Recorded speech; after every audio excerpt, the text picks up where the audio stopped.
Baldur's Gate was a huge influence on me and my love for RPGs. When I played TTRPG campaigns with friends, your friends aren't always available, and Baldur's Gate would be there to get me through. Okay, that actually sounds kind of sad. I swear I had friends. Anyway, while Fallout will always be my favorite RPG, I do love Baldur's Gate, and I like my Fallout videos where I had a lot of criticism. I really don't have much to criticize about Baldur's Gate as a series. Baldur's Gate is a game series based on D&D, specifically the Forgotten Realms. It tries to recreate the feeling of playing a TTRPG campaign, but on your PC, and the changes the series has made over time have largely been towards that goal. As an aside, I'm not going to talk about Dark Alliance, that's its own thing. Also, Icewind Dale and Planescape Torment use the same engine as Baldur's Gate 1 and 2, so a lot of what I say here is going to apply to them too. They are 100% worth playing, but I'm not going to talk about them specifically here. Baldur's Gate was released on PC in 1998. Developed by BioWare, published by Interplay. Man, playing old school RPGs is like walking through a graveyard when you start to look at developer names. Anyway, you roll your characters, you build a party either with characters you roll or with characters in game that you recruit, and adventure across Faerun, just like a TTRPG campaign in the Forgotten Realms. Where the game really shines is in the character creation. The character building was extremely in-depth from RPG in the late 90s. It is less like a character creator in the sense we think of it in the modern day, and more like rolling a character sheet in D&D.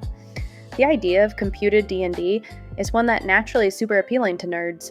Everyone loves role-playing, far fewer people like math. The ability to roll a character sheet and then approach the situations that the game faces at you like a DM is precisely what RPG games are all about. This makes it a hell of a lot easier to do.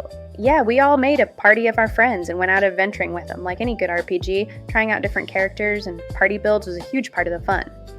The only real complaint I have about this game is the combat. Baldur's Gate 1 had terrible combat.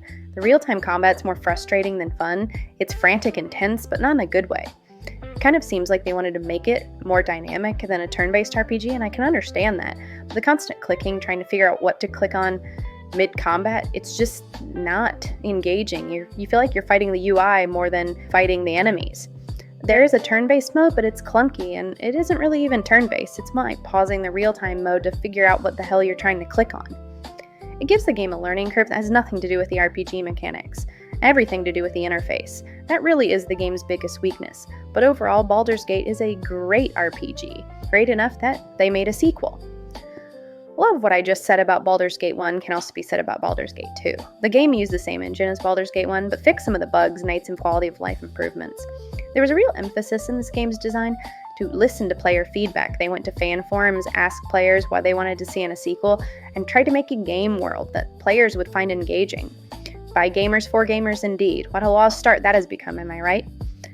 The ability to import your character from 1 and pick up where you left off, go through the storyline of 2 with the same character was really a great touch too. It really does make this game feel like a sequel. In this cynical decade of the 2020s, it's way too easy to just focus on what games do wrong. But honestly, Baldur's Gate 3 made changes to the series in the best way possible.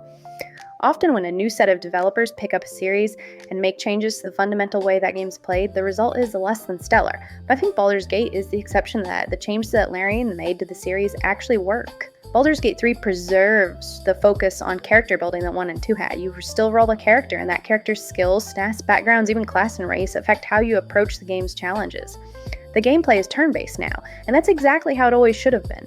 Instead of feeling like you're battling the UI, the game gives you the time and focus to learn the UI and then really think about how to use your character's skills to get past that part of the game.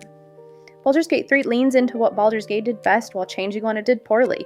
The game still emphasizes character building and using skills to overcome what the game throws at you, but improves the actual gameplay style and interface.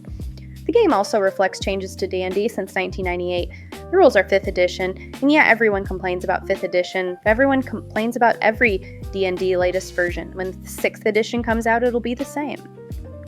Overall, Baldur's Gate is a series centered on bringing the tabletop RPG experience to a video game, and in that goal it succeeds phenomenally. The entire Baldur's Gate series, and yeah, the other Forgotten Realms games too, Icewind Dale, Planescape Torment, they're must-play games for any RPG gamer.